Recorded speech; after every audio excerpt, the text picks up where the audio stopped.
is Daily Blast Live. We're talking about what you're talking about. You all ready for this? Mm-hmm. Dun, dun, dun, dun, dun. This is a sham. No. Nope. Y'all, just stop. Get real. Welcome to DBL, everyone. It's good to see y'all. Good to see you. Happy Monday. Happy Monday. You got some sleep? You feeling better? Let me tell you, I slept last night, and this is like a first in 2 weeks.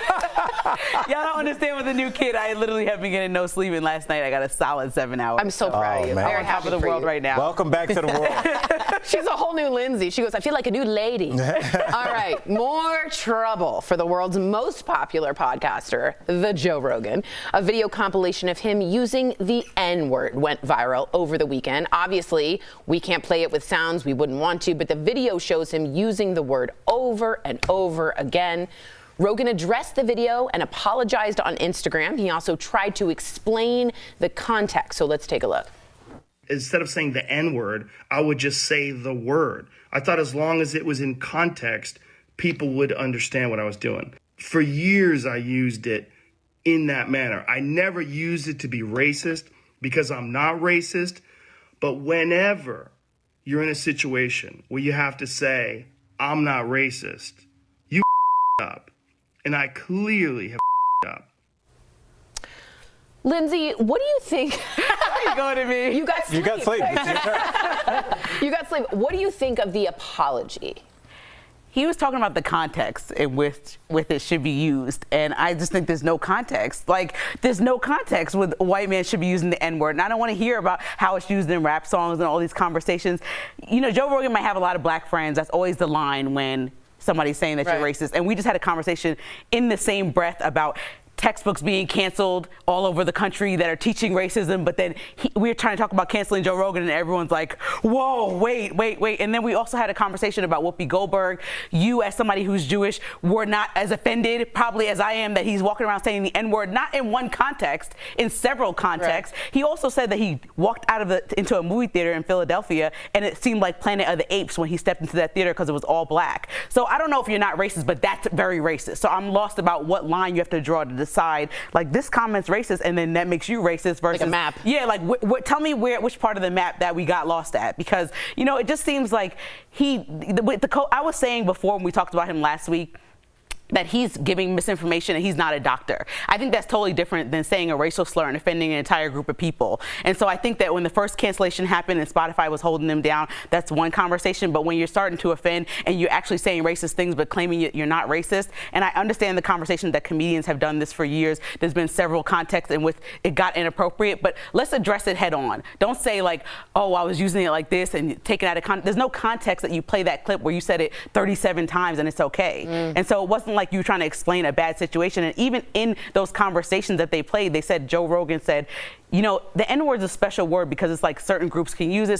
So you understood that you're not supposed to be saying it and still went ahead on 70 plus of your episodes that got removed from Spotify, said things that were inappropriate, understanding that they come with consequence, and you didn't care. And so to be the $100 million man, I guess you're apologizing because money's on the line now. Right. And so now he needs to figure out what Spotify wants to do. But it's also should open up a bigger dialogue because I think there's other outlets already offering him equal contracts. So canceling Joe Rogan from Spotify is not going to change anything. We need to have a conversation about why you're saying this and what you want to do to resolve it, as opposed to cancel it, it's over, and never speak to him again. Yeah, it's completely over. I have to ask you about a comic, because, you know, in comedy, as she brought up, is that normal in that world? And also I have to ask you the $100 million question, why Spotify would keep him. Because he gets viewers, he gets listeners, he brings attention to their channel. Again, we're talking about are we talking about values or are we talking about stockholders? And because stockholders don't care about your values, Erica. They look at a chart. Is the arrow green and going up? Then keep doing what you're doing. If not, we'll make a change. So we need to make sure that we separate those when we have those conversations. We can't look at Spotify like he's your homeboy that you watch TV with. Spotify is just a company. It's a building with people in it that crunches numbers to make a profit. Okay, Spotify Spotify doesn't care about your feelings. That's one thing. The Joe Rogan issue is a totally different thing. Lindsay, you were talking about the 70 podcasts that he had to have deleted. It's actually 71 because he deleted the Planet of the Apes comment immediately because he knew in real time that was racist. That wasn't something that needed to be go back. And he said it on the podcast. He said, this is racist, and but it's like there's no but after that. So Erica, I want you to jump in. As comics, I rarely hear comics use the N-word on stage. When I was coming up in my career, mid-2000s, it was everywhere. But there was a point, we all know, there was a point where people started having conversations about that word, and it has changed. That dynamic has changed. So with that said, from the comedy perspective, Erica, I want to hear from you. Well, I know from the comedy perspective, I know we're moving on to another topic on this, so let's just do that. Yes. Okay, and I want to get your take on this. What does this all mean for Joe Rogan's Spotify podcast, which, by the way, regularly draws 11 million people. I think you need to repeat episode. that. 11 million. I thought that was people. a typo. People don't understand that, like, the normal good ratings is like 3. Like, that's incredible. Tucker Carlson, I think, usually is around the 3 million viewers, that's and insane. he's untouchable. Right. So, well, the Spotify CEO sent a letter to the staff. He strongly condemned Rogan's use of the N-word, but held firm in his decision to keep Rogan's podcast on the platform. He said, quote, canceling voices. They look like twin brothers that just got separated and lived different lives. Oh my gosh. Bro, it's you. He said, quote, canceling voices is a slippery slope. He also vowed to invest $100 million in new content from historically marginalized groups in order to boost all types of creators. Erica, please, what's your thought on that? See, that was such a strange comment, because essentially how it comes across to a lot of us is, okay, so we'll amplify marginalized voices so that hopefully it goes hand in hand with racist content. Right. Like, that was at kind of the root of that sentiment. You know, listen, I am 100%, when I talk about, there have been many times that my voice as a minority voice has tried to be erased or canceled, okay? I do not want to get into a freedom of speech, because I think that when we're talking about freedom of speech, these are two totally different conversations. Yeah. Like, this isn't, the context of this conversation isn't freedom of speech, it's capitalism. I mean, that $11 million number is a number that is going, people, yeah. 11 million viewers or whatever, or listeners, you know, that's a capitalistic number. When we're having this conversation about Joe Rogan, if he does anything well, I don't know if the man is racist or not. I don't know if he believes in vaccines or not, because there were several. There's always a back and forth. But one thing that he is so consistent is he will always go where the money flows. Like, that's where I don't know if he thinks about anything else, to be quite honest, because his content continues to change according to how many viewers, how much more money he can get. So, I mean, that's where, to me, that just seems where he really aligns. It's all about the dollar. All these big platforms, and you know this directly, like to invest money in after the fact, right? It's like, oh, we're missing out on a whole lot of Black, Latino creators. Asian, Let's invest when something goes bad. Like, we get called out because George Floyd died and there's not a podcast to listen to that's actually going to discuss and is elevated on this level to discuss the topic. And so it's really frustrating to me that Spotify wants to invest $100 million across the several content creators that are of color, that are great, and given the proper propel, like, behind their wings, they would be able to be Joe Rogan. You know what I mean? Spotify is the money machine that's paying Joe Rogan. And so there's so many content creators that have their own fan base, but they won't get the opportunity because Spotify is not even looking their way. And having friends that have worked at Spotify in the past, there is obviously a discrepancy in all content. We're talking about Netflix, all the different platforms. There's a discrepancy on content for people of color, and there's just like this little window versus like the rest of everything. And so if these platforms start thinking about providing the same type of money and resources for Black, Brown, Latina, Asian content creators, then we will actually have a playing field where we're not having this conversation only about this one racist person that then gets you energized to do something about it. Really interesting. Capitalism versus ethics. Said with a great growl. I don't think there's an argument. I think capitalism won. Yeah. I think it's over. That's what we're seeing. Let us know what you guys think. YouTube, our DBL app, coming up on DBL, our interview with the fabulous Paris Hilton. She gives us the inside scoop on her 3-day wedding celebration. Plus, ScarJo and her hubby Colin Joe star in a commercial together. Don't worry, we got a sneak peek ahead of this Sunday's big game, and we're going to show it to you. Closed captioning provided by... This February, connect with Al, Tori, Erica, Jeff, and Sam. Leveled up. I'm here for it. Real conversations are on DBL. I like that. Very nice. DBL, all new, every day.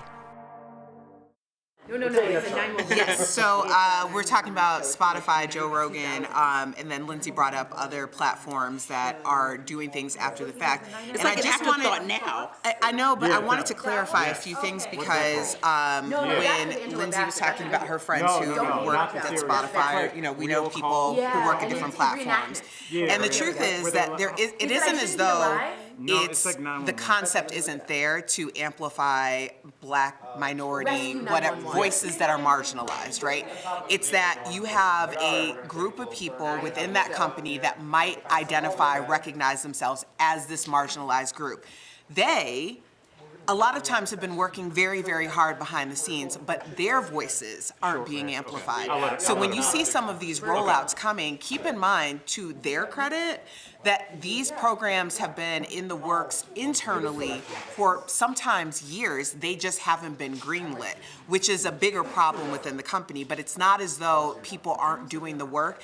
And that's where I always feel like some type of way about it, because it's like, if I'm a Black woman in a company and I am trying really hard to get an initiative or get something put forward, and I don't get greenlit because my voice isn't big enough, and then all of a sudden the company's in trouble and now you want to put me in the forefront, that's what's happening right now. Right. So I want it to be very clear that it's not as though people aren't trying to do the work, they're just not being heard until the company is in trouble. And when I talk about like people making those decisions, there's definitely groups in there. Like I was saying, I have friends that work for those groups. Like so for Spotify, it was friends that work developing all the hip hop and rap talent but it still was a push down voice within Spotify.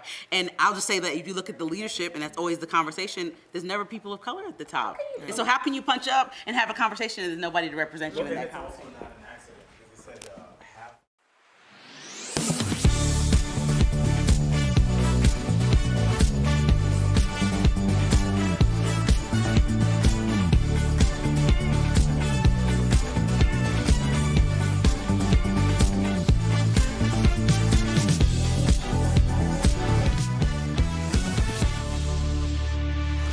Welcome back. As you know, on DBL, we go from here to there. We're going to take a little switch of gears here, something a little lighter.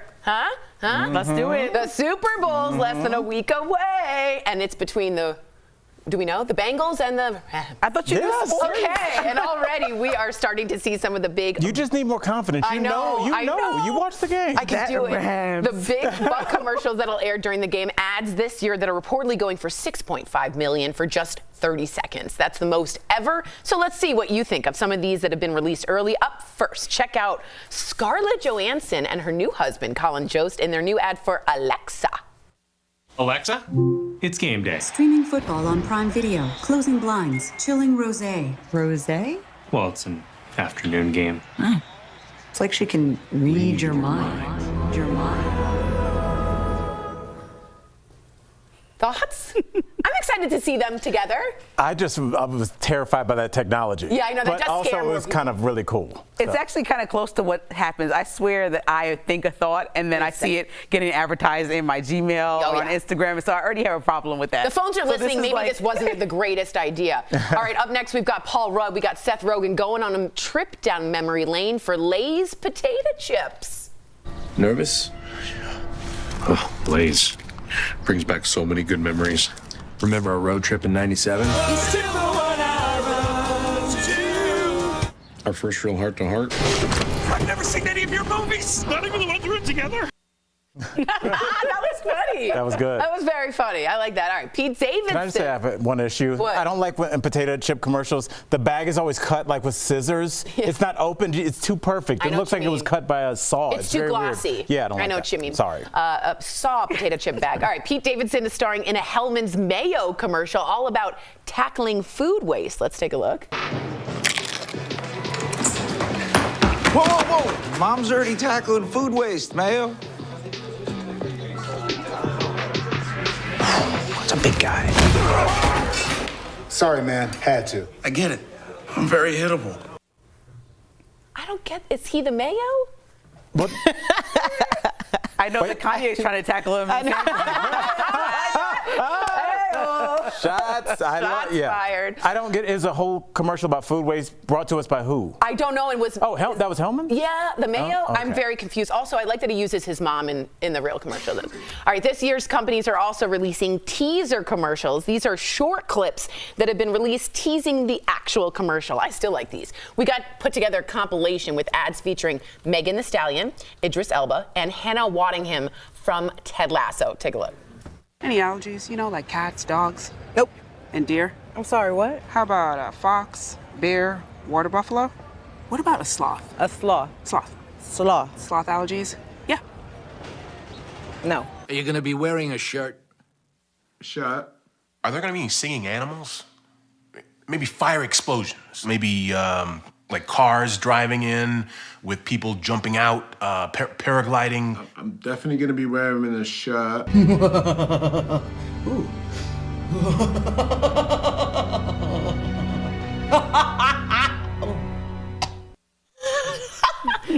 I love her. She's also a trained singer on Broadway, so she knows how to ha ha ha ha. I'm not.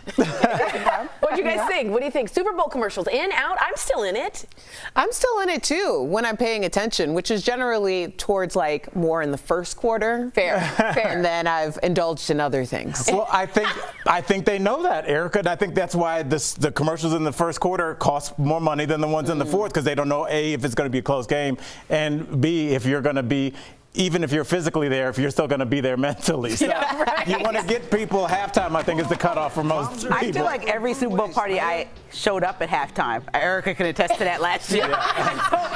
If you missed me with all the beginning commercials, but I know Colin likes to actually watch the game, so I'm going to do my best to start early this year. We're lucky if we get Lindsay by the fourth quarter. Yeah, that's true. I watched the halftime show. Excuse me, I watched the halftime show. Fashionably late. I think there's a lot of people that just watch the commercials, so I think this is a good idea. Oh, I think it's great, and I can't wait for the halftime show. I'm excited for the big game, huh? Mm-hmm. All right, coming up on DBL, Paris Hilton chats about a recent 3-day wedding celebration. Yeah, we had a good time. Yeah, you weren't there. Does she regret having such a big event? I can't imagine she would.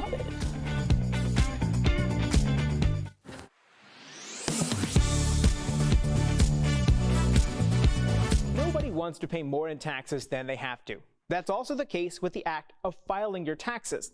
Many companies say they offer free filings, only to later charge a fee. Some social media users complain they hide the completely free options. So let's verify. Can you file your federal income taxes for free? Our sources are the Free File Alliance, the Internal Revenue Service, AARP, and Cash App. The short answer is yes, but how easy that is depends on your income and some other factors. If your household has an adjusted gross income of less than $73,000, then you have the most options when it comes to filing for free. The easiest way is through a partnership between the IRS and the Free File Alliance, a nonprofit coalition of tax software companies that offer their prep services free of charge to eligible Americans. What if your household earns more than $73,000?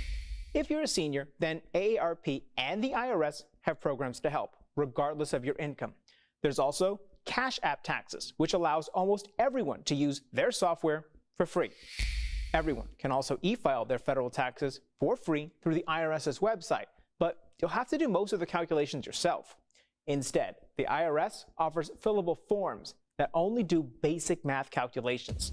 So, it's true. Most people can file their federal taxes for free, if you're willing to jump through a few hoops. Many of the Free File Alliance companies will also offer to do your state taxes for free if you also file your federal taxes with them, as will Cash App Taxes. Otherwise, many states have free fillable electronic forms, just like the IRS. With your Verify, I'm Brandon Lewis.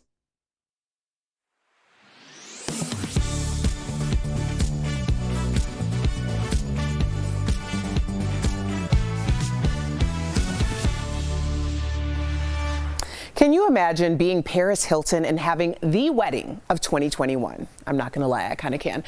We sat down with her and she admitted to us that she may have done things just a little differently. Check it out.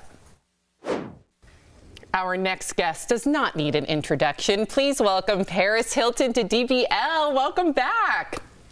Hey guys. Hi. Okay, so I've been wanting to ask you this. Through Paris in Love, we of course saw everyone and their mom in your ear about how you should have handled your wedding. Whose opinion had the biggest influence on you? Definitely my mom, because it's my mom and mothers know best, and no one knows how to throw a party like Kathy Hilton. That's her own fan. I know. When we were walking in, they were like, Kathy, I need a pic. So Paris, in the docuseries, we also hear that you kind of got cold feet leading up to the wedding. Now that it's over, what's something that went wrong that only you know about that you could tell us? Ooh.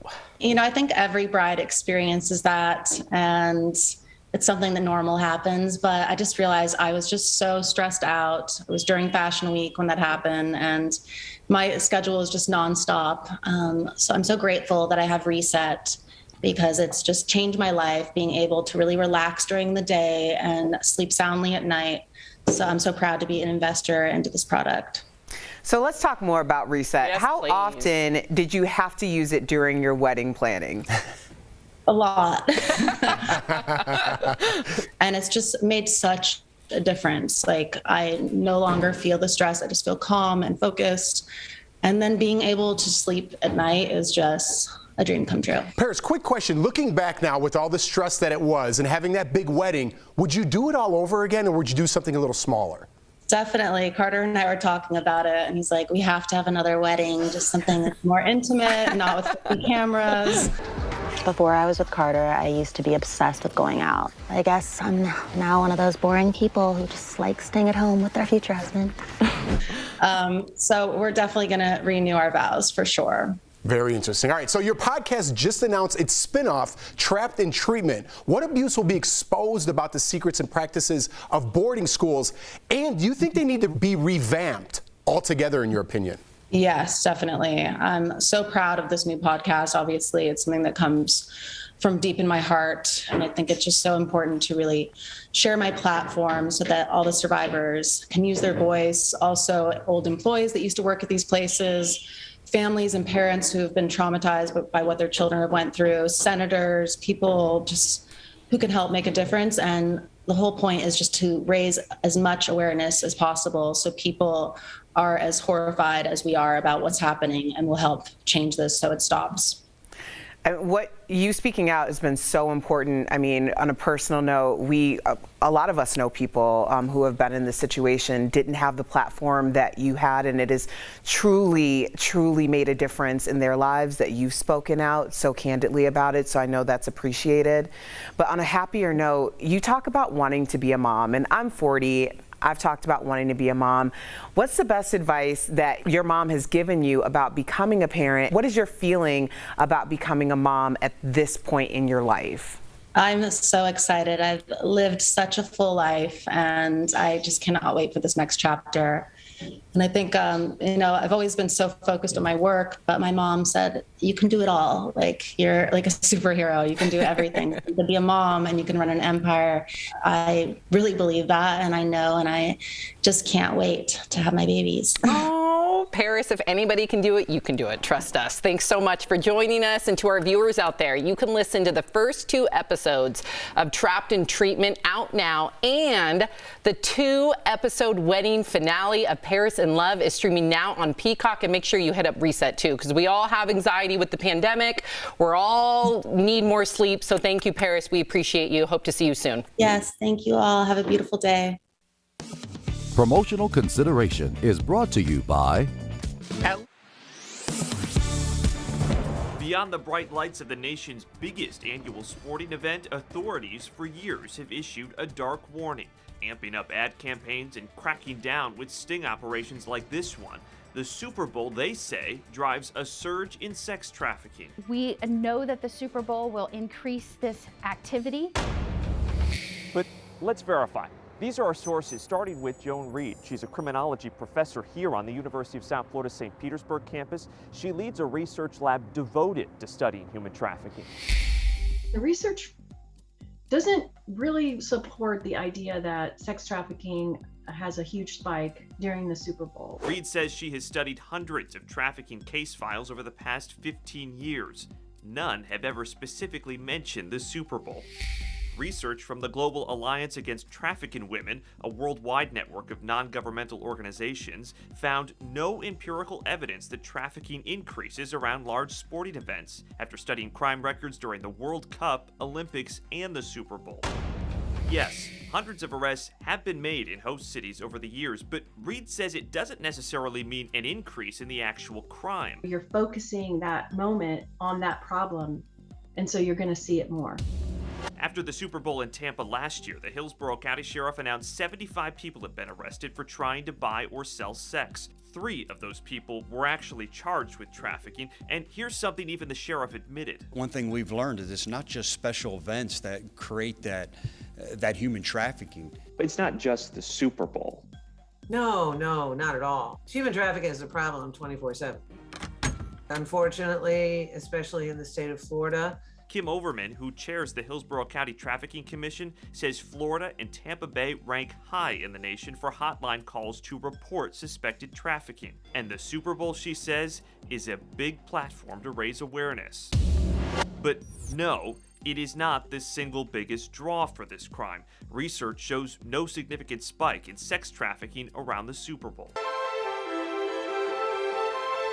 Speed skating and short track are races on an iced oval, but most of the similarities end there. Speed skating or long track happens on a 400-meter oval. Short track ovals are 111 meters around. Due to more G-forces and cornering, short track speed skaters wear helmets and protective gear. The walls are also padded. Long track skaters wear tight, full body suits and don't wear helmets except for the mass start event. Short track skates are shorter and fixed in place, while long track skates are longer and hinged in the front. There are multiple skaters on the track for both individual and team short track events. Skaters advance through heats until they reach the final. Short track also has men's and women's team relays and will introduce a mixed relay in Beijing. In individual long track races, there are usually no more than 2 skaters on the track. They race against the clock, not each other. The best individual time wins gold. Long track also has team pursuit with 2 teams of 3 skaters racing simultaneously. Then there is the mass start, an individual event with up to 24 racers.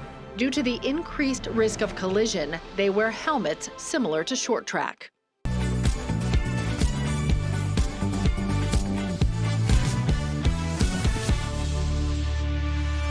Before we go, we have such a heartwarming story for you. So Philadelphia Eagles star Anthony Harris surprised a young fan named Audrey, making her dream come true. He took her to a daddy-daughter dance in Texas after her father passed away last year. There's even video of them walking in together. Audrey's mom set the whole thing up, never actually believing it would happen. This makes me cry. Oh my goodness. What a beautiful thing to step and hold space for a young girl. Isn't that just lovely? Yeah, that was that we do like feel that was like that got me. That hit me. That did it hit you? Hey, a warning, y'all. Yeah, we needed that warning. Look at that picture. A lot of good in the world. What a wonderful, wonderful scene. DBL's new every day. We'll see you tomorrow. Bye, guys.